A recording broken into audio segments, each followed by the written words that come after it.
மாணவ மாணவியர் அனைவருக்கும் வணக்கம். 11ஆம் வகுப்பு உயிரி விலங்கியல் அலகு 1 உயிருலகம் இந்த பாடத்துல இருக்கக்கூடிய புக் பேக் கொஸ்டின் பார்க்க போறோம். வாங்க நம்ம இப்ப வீடியோக்குள்ள போகலாம். 9th கொஸ்டின், பயன் தரும் பாக்டீரியாவை நோயூக்கி பாக்டீரியாவில் இருந்து வேறுபடுத்துக. இதுக்குண்டான ஆன்சர் ஸ்கிரீன்ல தெரியும், பார்த்து மார்க் பண்ணி வச்சுக்கோங்க.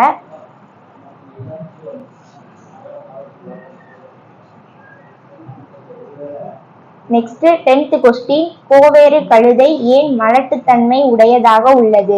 பக்கம் எண் 8. 8வது பக்கத்துல உயிரினங்களுக்கு இடையேயான இனக்கலப்பு இந்த ஒரு பாக்ஸ் இருக்கா, அதுல செகண்ட் பேராவா இருக்கு பாருங்க, ஆண் கழுதையை அதுல இருந்து ஸ்டார்ட் பண்ணி உருவாகிறது.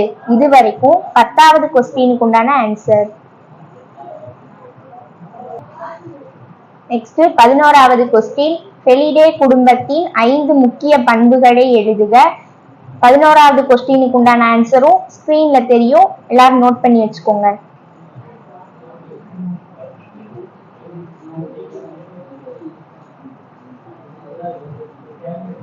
நெக்ஸ்ட் 12வது கொஸ்டின், சிற்றின கோட்பாட்டில் சார்லஸ் டார்வினின் பங்கு யாது? பக்கம் எண் 12. 12வது பக்கத்துல வகைப்பாட்டு கல்விக்கான கருவிகள் இந்த ஹெட்டிங்க்கு மேல லாஸ்ட்ல இருந்து 4th லைன் 1859 அதுல இருந்து ஸ்டார்ட் பண்ணி விளக்கி உள்ளார். இது வரைக்கும் 12வது கொஸ்டினுக்கு உண்டான ஆன்சர். நெக்ஸ்ட் 13வது கொஸ்டின், யானைகளும் வனவிலங்குகளும் மனித வாழ்விடத்தில் நுழைய காரணம் என்ன? பக்கம் எண் 15. 15வது பக்கத்துல மேல எழுதி வச்சிருக்கேன், இதை பார்த்து எழுதிக்கோங்க.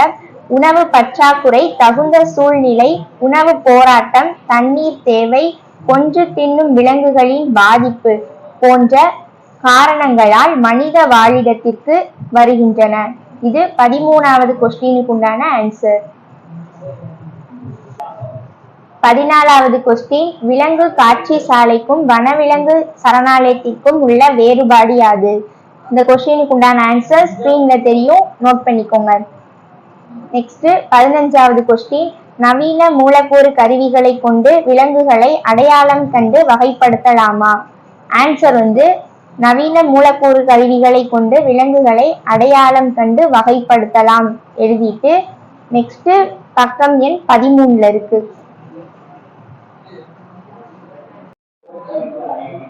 13வது பக்கத்துல ஒரு உயிரியின் டிஎன்ஏவில் இதுல இருந்து ஸ்டார்ட் பண்ணி உதவுகிறது, இது வரைக்கும் எழுதிக்கோங்க. சில ஸ்கூல்ல லாஸ்ட் பயன்படுத்தலாம் அது வரைக்கும் எழுத சொல்லுவாங்க. நீங்க இது வரைக்கும் எழுதினாலும் ஓகே தான், இல்லாட்டி இது வரைக்கும் எழுதினாலும் போதுமானதுதான். இது 15வது கொஸ்டினுக்கு உண்டான ஆன்சர். நெக்ஸ்ட் 16வது கொஸ்டின், உயிரியல் பாடத்தில் லத்தீன் மற்றும் கிரேக்க பெயர்களின் பயன்பாட்டின் முக்கியத்துவத்தை விளக்குக. இந்த கொஸ்டினுக்கு உண்டான ஆன்சர் ஸ்கிரீன்ல இருக்கும், பார்த்து மார்க் பண்ணிக்கோங்க. இதே மாதிரி 11th ஸ்டாண்டர்ட் இயற்பியல், வேதியியல், உயிரி தாவரவியல் இந்த பாடத்துக்கெல்லாம் புக் பேக் கொஸ்டின்ஸ் ஆன்சர் வேணும்னு நினைச்சீங்கன்னா டிஸ்கிரிப்ஷன்ல லிங்க் இருக்கு, பார்த்து நோட் பண்ணிக்கோங்க. இந்த வீடியோ உங்களுக்கு பயனுள்ளதா இருந்துச்சுன்னா லைக் பண்ணுங்க, உங்க ஃப்ரெண்ட்ஸுக்கும் ஷேர் பண்ணுங்க, சப்ஸ்கிரைப் பண்ணாதவங்க சப்ஸ்கிரைப் பண்ணுங்க. தேங்க்யூ.